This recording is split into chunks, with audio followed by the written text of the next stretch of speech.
नमस्कार, स्वागत है आपका खबरों का पंचनामा में। मैं हूं आपके साथ वक्ता। हम लेकर आए हैं देश और दुनिया की 5 बड़ी खबरें, जिस पर चर्चा के लिए हमारे साथ स्टूडियो में मौजूद हैं कैपिटल टीवी के editor in chief doctor Manish Kumar ji. Doctor साहब, आपका बहुत बहुत स्वागत है। धन्यवाद। सबसे पहले नजर डालते हैं आज की हेडलाइंस पर।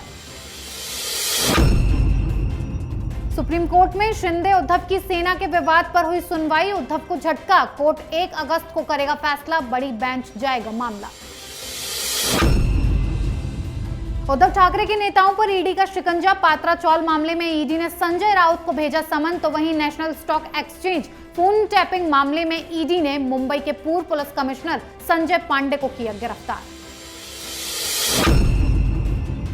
जिहादियों के निशाने पर बीजेपी के फायर ब्रांड नेता गिरिराज सिंह। आतंकी संगठन इस्लामिक स्टेट खुरासन का खुलासा, दी जान से मारने की धमकी, मोदी भी निशाने पर। आजादी के अमृत महोत्सव पर मोदी सरकार का हर घर तिरंगा अभियान, विपक्ष को हुई आपत्ति, बौखलाए कई नेता। बोरिस जॉनसन के इस्तीफे के बाद ब्रिटेन के अगले प्रधानमंत्री के तौर पर ऋषि सुनक का नाम सबसे आगे। ऋषि सुनक ने एक वीडियो ट्वीट कर पेश की पीएम की दावेदारी।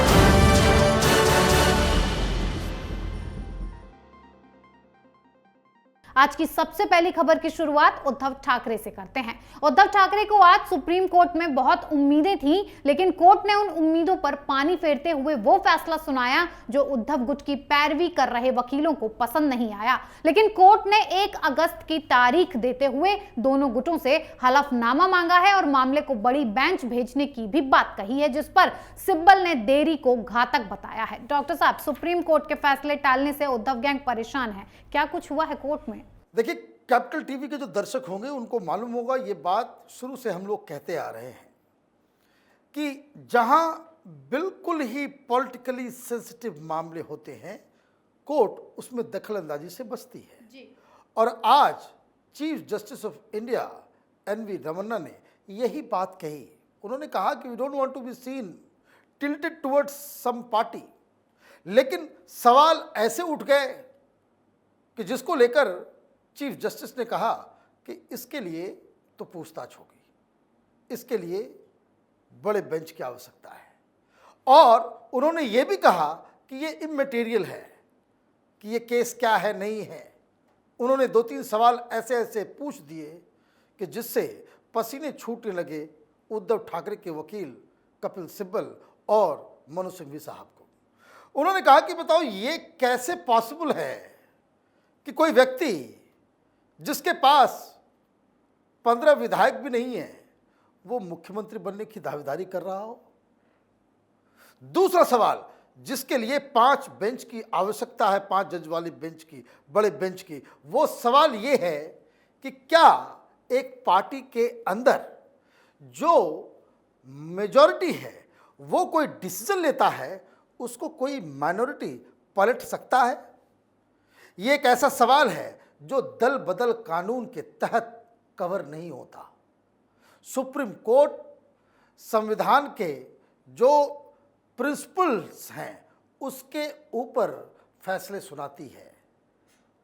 उद्धव ठाकरे ये चाहते हैं कि एन केन प्रकारे तुरंत एकनाथ शिंदे की सरकार को बर्खास्त कर दिया जाए, लेकिन सुप्रीम कोर्ट का इशारा कुछ और बता रहा है।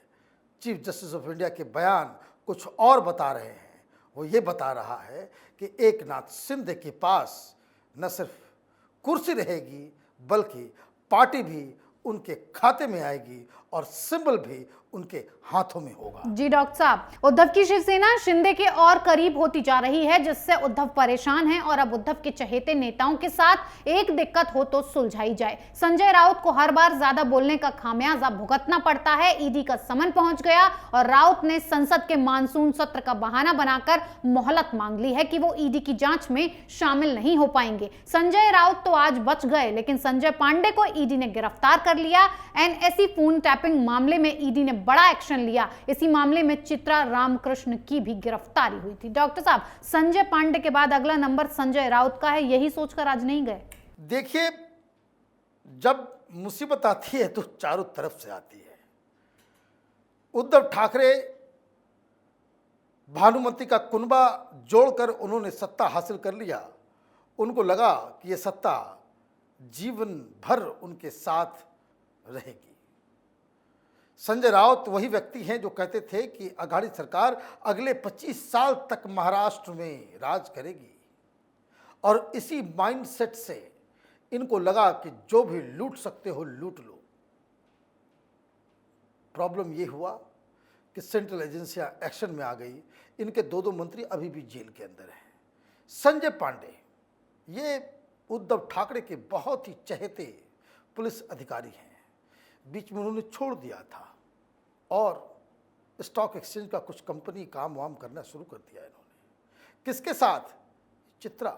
ये मैडम तो एनएससी की सर्वसर्वा थी, और जब इनकी चोरी पकड़ी गई तो ये बताती है कि किसी स्पिरिचुअल गुरु के कहने पे वो डिसीजंस लिया करती थी। कोई गुरु था, कोई बाबा, तो बाबा के नाम पे ये कोलोकेशन का जो घोटाला हुआ है, ये हजारों करोड़ रुपए का घोटाला है, और उसी में फोन टैपिंग के काम में इनके ऊपर आरोप लगा है। ये उद्धव ठाकरे के चहेते।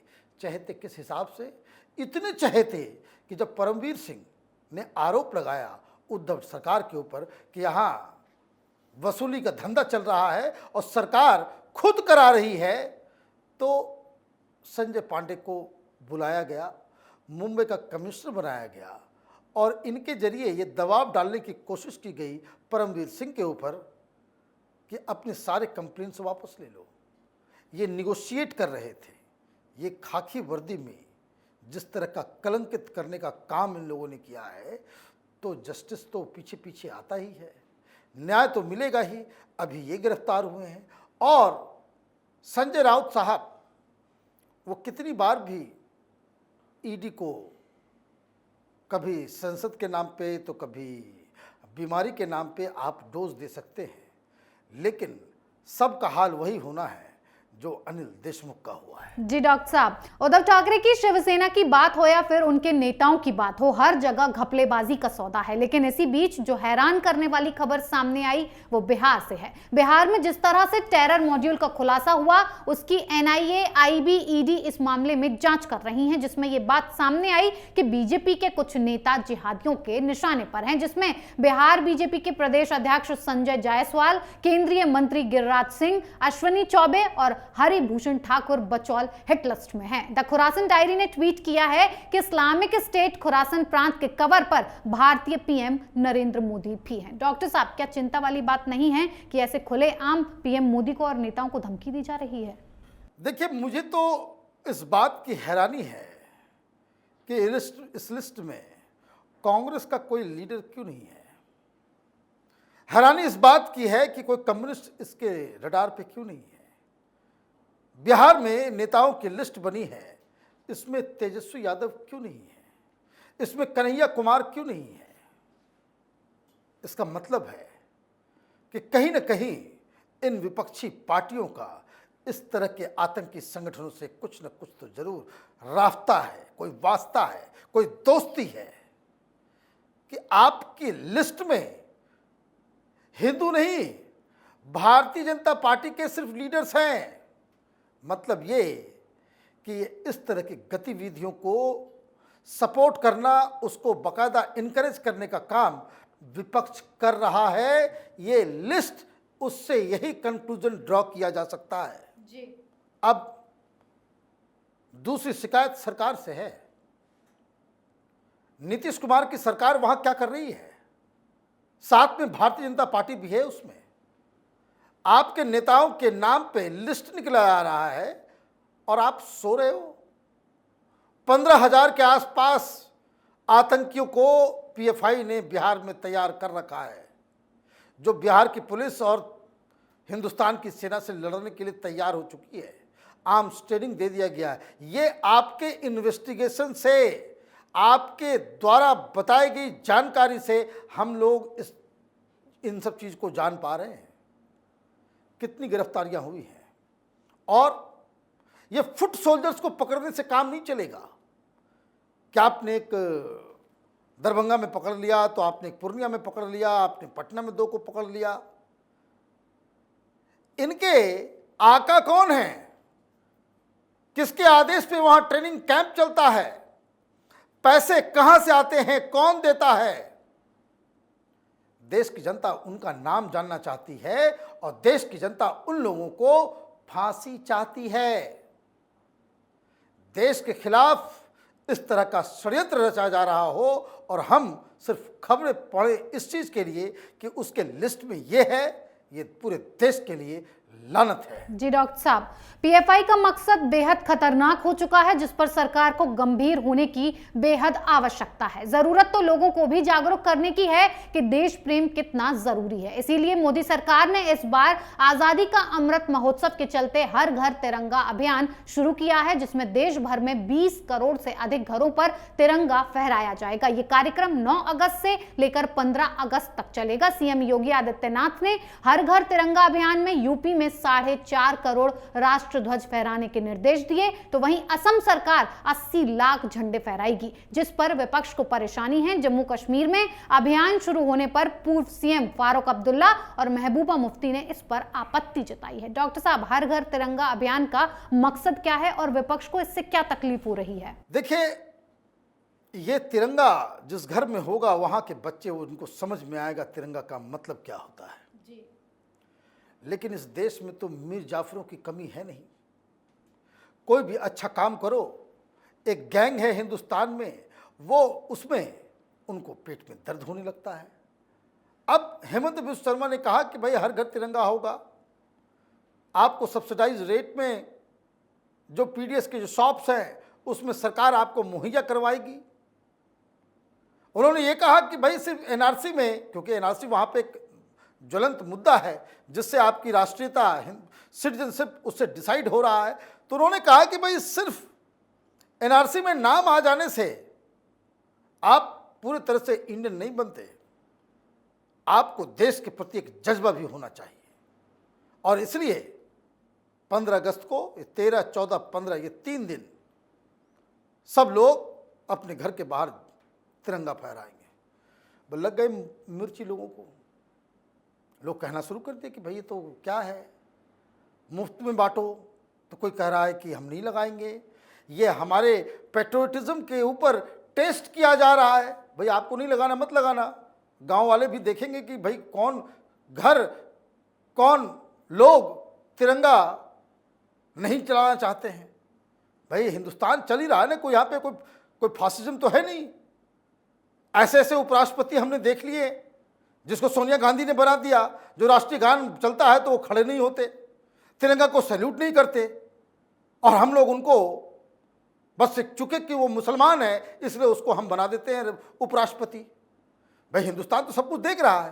भाई तिरंगा आप नहीं चलाना चाहते हो मत चलाओ, लेकिन इस तरह के लोगों को, समाज को पहचानना चाहिए कि आप एक राष्ट्रीय पर्व में किस तरीके से राष्ट्र के साथ चलते हैं, या फिर आप उन्हीं जिहादी लेफ्ट लिबरल प्रोपेगेंडा के शिकार हो जाते हैं कि जो हर अच्छी चीज में बुराई ढूंढता फिरता है। जी डॉक्टर साहब, आखिरी खबर में बात ब्रिटेन की कर लेते हैं। बोरिस जॉनसन अपना इस्तीफा देने के लिए तैयार हो गए हैं, लेकिन इस बीच ये खबर आई है कि ब्रिटेन के अगले प्रधानमंत्री के तौर पर भारतीय मूल के ऋषि सुनक का नाम सबसे आगे है। ब्रिटेन के प्रधानमंत्री की रेस में सबसे आगे चल रहे ऋषि सुनक ने एक वीडियो ट्वीट किया है। इस वीडियो के साथ ही उन्होंने लिखा है कि मैं कंजर्वेटिव पार्टी का अगला नेता और आपका प्रधानमंत्री बनने के लिए खड़ा हूं। तो अगर ऋषि सुनक ब्रिटेन के पीएम बनते हैं तो वो पहले भारतीय मूल के व्यक्ति होंगे, जो कि भारत के लिए गर्व की बात होगी। डॉक्टर साहब, कौन है ये ऋषि सुनक जो ब्रिटेन के पीएम बनने की रेस में सबसे आगे हैं? देखिए, ये इंडियन ओरिजिन के हैं, पंजाब से ताल्लुक़ रखते हैं। इनके फादर और इनकी मदर दोनों ही इंडियन हैं और ये दोनों ही मेडिकल प्रोफेशन में हैं। फादर डॉक्टर है और मदर फार्मासिस्ट हैं। लेकिन इनकी पत्नी इन्फोसिस के को फाउंडर नारायण मूर्ति जी की बेटी हैं। तो आप ये समझिए कि क्या कनेक्शन है।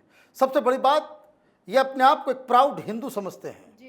हिंदू पर्व त्यौहार पे बाकायदा वो अपने सोशल मीडिया पे पूजा पाठ करते हुए वो नज़र आते हैं।